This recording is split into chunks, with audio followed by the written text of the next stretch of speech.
Hey, it's Kithman, and this is another sort of newbie tips video for Star Trek Online. Now, if you saw the stream I was on Wednesday, you'll have heard mention that I've now got a lifetime subscription for Star Trek Online. And that's one of the things I'm going to cover in this, because the lifetime subscription, it's one of those things that, while yes, you want to be sure you're going to be playing the game for a while, but also, the earlier you get it, the actual more benefit you get. Main reason for that is there's a good old Zen store where you can buy various things for Zen. Now, if you look down here, I've actually got 500 Zen now. I didn't buy that directly. Basically, with the lifetime subscription, you get 500 Zen just added automatically every single month. So therefore, you know, the earlier you get it, if you're going to be playing for, say, a couple of years, and you get it after 6 months, well, you've lost out on 3,000 Zen, which is, well, as you see, the price of this pack or most ships and so on. But that's a side benefit. The main benefit of it is a lot of quality of life type things. So, for example, there's a bank. Now you can use the bank just as a normal free-to-play player. But as you see, free accounts have 60 slots. Lifetime accounts have 204 slots. And that applies to every single character I create on this account. Likewise, there's an account bank. And again, free accounts have 20. Lifetime has 40, so that's twice as many. Of course, being an account, there's just that single account bank. But it basically means I can transfer stuff between characters. As you see, I'm keeping my tribbles here. Main reason for that is, well, if you have tribbles in the same location as food of any sort, tribbles do what tribbles do, and you end up with more tribbles and less food. What you can do if you find tribbles when you find it, you just stick it as a device on one of your characters, then it's not in your inventory, because chances are you've got food in your inventory that you just picked up. Food, and also counts drink as well, so Romulan ale and all that sort of jazz, Klingon blood wine, everything like that. So I'll keep them just in there, just to well, keep them out of the way and avoid having all my food eaten. Now obviously the bank increase is only useful, yeah, sort of in between, but there's another one that is useful all the time, and that is inventory. Basically, as you see here, free accounts have 72 inventory slots, whereas lifetime accounts have twice as many. Now you can buy, as you see, those extra inventory slots, but of course each one is costing you Zen, and each one you get, if you've got 3 characters, say, and you want extra inventory slots on all of them, you've got to pay that Zen 3 times, whereas the lifetime sub gives me that benefit all the time.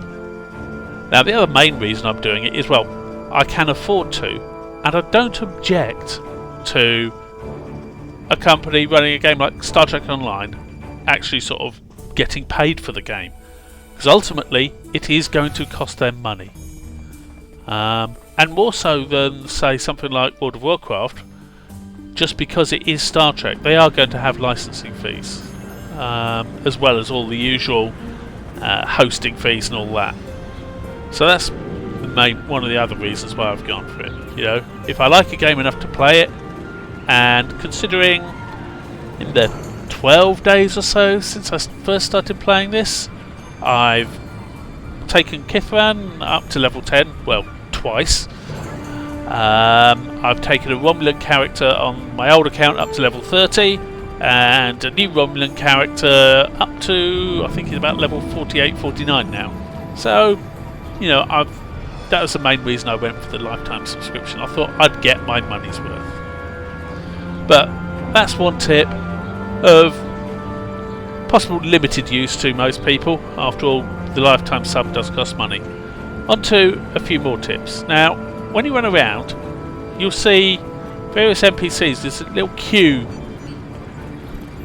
symbol above them, and if you go and speak to them, you can get a mission offered. Now, this is a special event that lets you get junior officers, and you can get duty officers from that. This is actually quite a simple one. You basically have to run round, and you see these blue particles floating in the air. You have to scan them, and most of the time you get a message like that. But you keep going, and you keep going. You might get a combat simulation like this, at which point you have to immediately start shooting them, because they start hitting you. And then that drops a particle fragment. You get enough particle fragments, you take them to the professor, and you get a duty officer. The more particle fragments you collect, the higher level the duty officer. Pretty simple, really. Up to, I think, very rare, which requires a total of 75 fragments. Now, as you saw, I got 1 from fighting that Klingon. So that would mean I'd need to scan 75 of these and have Klingons to fight every time to actually get that sort of highest level duty officer available in this quest anyway. But there is another thing that can happen. Unfortunately, it being random, I've got to just keep going till it does. I'll cover those two guys in a minute, because that's another thing relating to duty officers. But I'm going to continue running around here. And these particles are in basically set positions, so they do respawn. Depending on the time of day, you may see a number of people running around scanning particles, hoping to get things. Someone over there has had the second event, but I actually want to show it to you. Oh, another combat simulation. Please shoot him. Even though I'm low level, it's not enough damage to seriously bother me, and if you're running around doing this, your health is going to regen before probably before you get to the next one of these anyway, so it's not an issue. Aha! This is the other thing. So you get this happen, you click on Start Collection, and you get a little bar, and it says Expanding Particle. Now you've got two options. If it's expanding, you go for multi-phasic scan. If it said dissipating, you'd go for the other one. You can then collect stabilised particles. You see, this time I got 2. So the 75 doesn't seem as bad as it normally did. Yep, see there, someone over there had the dissipating particle. But yeah, you just keep doing that and you can get a decent duty officer. And there's another couple of guys I just came across when I was doing this on my other character. See, there's these personnel officers back here. You can speak to them. So, Andorian personnel officer. You can choose Andorian cultural exchange. And this gives you a special assignment with chance of success or critical success. Basically, it's not going to fail. And it gives you another duty officer. So, it's worth doing. Sort the Tellarite as well. Get Tellarite cultural exchange.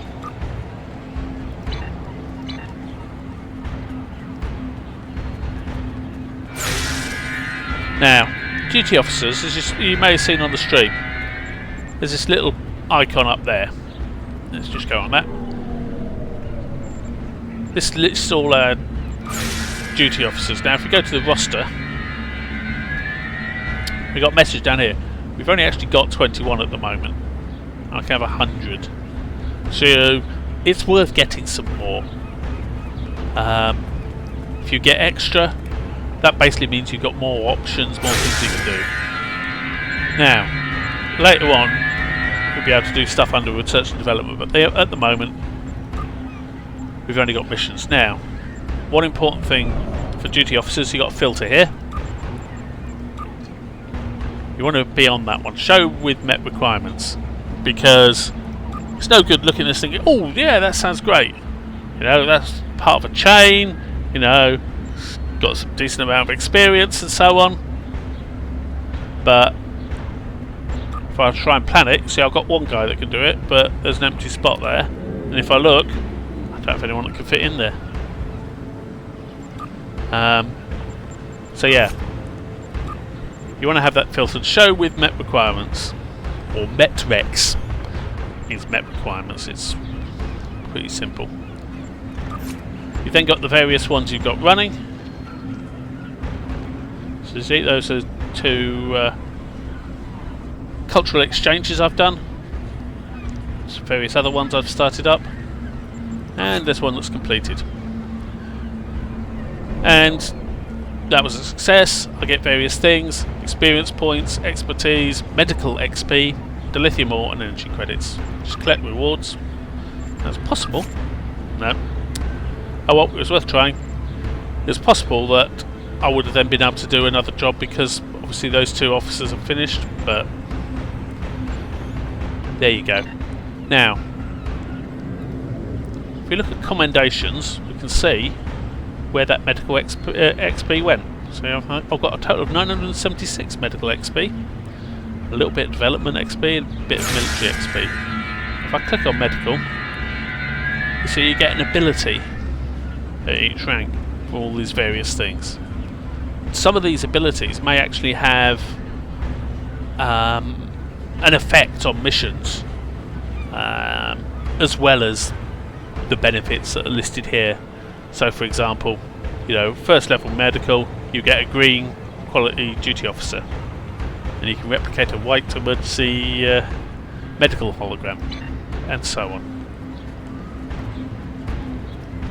But yeah, it's worth getting more duty officers if you can. And you see, we got our initial batch of them there. But you see, you'll get some more at level 18. So you are going to get more, but ultimately, you want to get as many as you can of as high a level as you can, or higher quality rather as you can. So it's far better to have, you know, sort of rare ones or very rare, rather than the common and uncommon, the whites and the greens. Just like with any other, you know, sort of tier-based thing, the higher tier is better. There's no level element to the duty officers. The only thing you do have is the tier.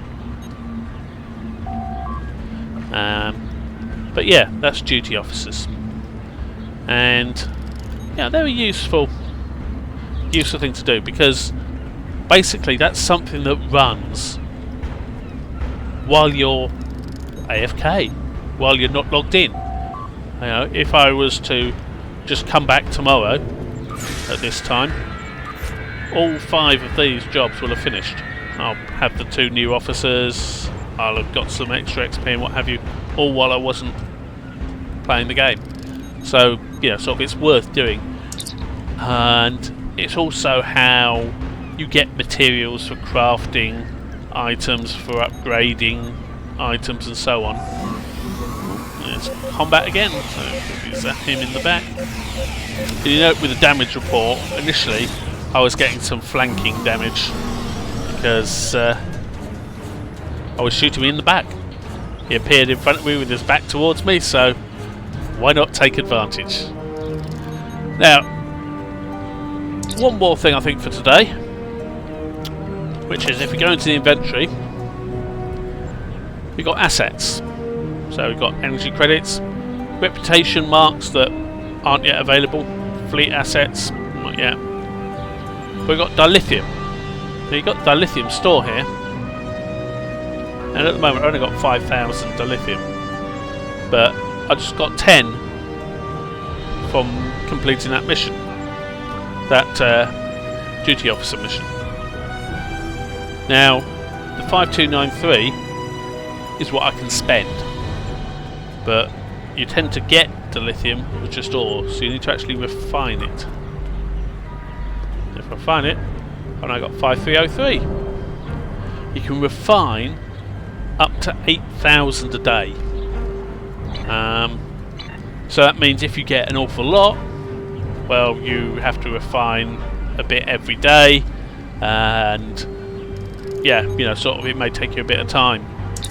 And now, again, that's another thing, another one of the little benefits you get with the lifetime sub is you've got access to a person you can go to speak to get a bit more refined each day if you've done the 8,000, but well, I'm not yet at a level where that's an issue, so I don't know whether it's going to be useful in the long term or not, but that's just one of those things. It may be useful, may not be. You see, this one is dissipating. Positronium is scanned instead, and I'll get to collect it. Collect stabilised particles. Another 2 required. I've now got a grand total of 7. That's about 10% of the way to a very rare officer. This may take some time, which I don't think you guys want to watch. So I think with that, I'll call it a day, and I'll catch you guys next time. Kithron out.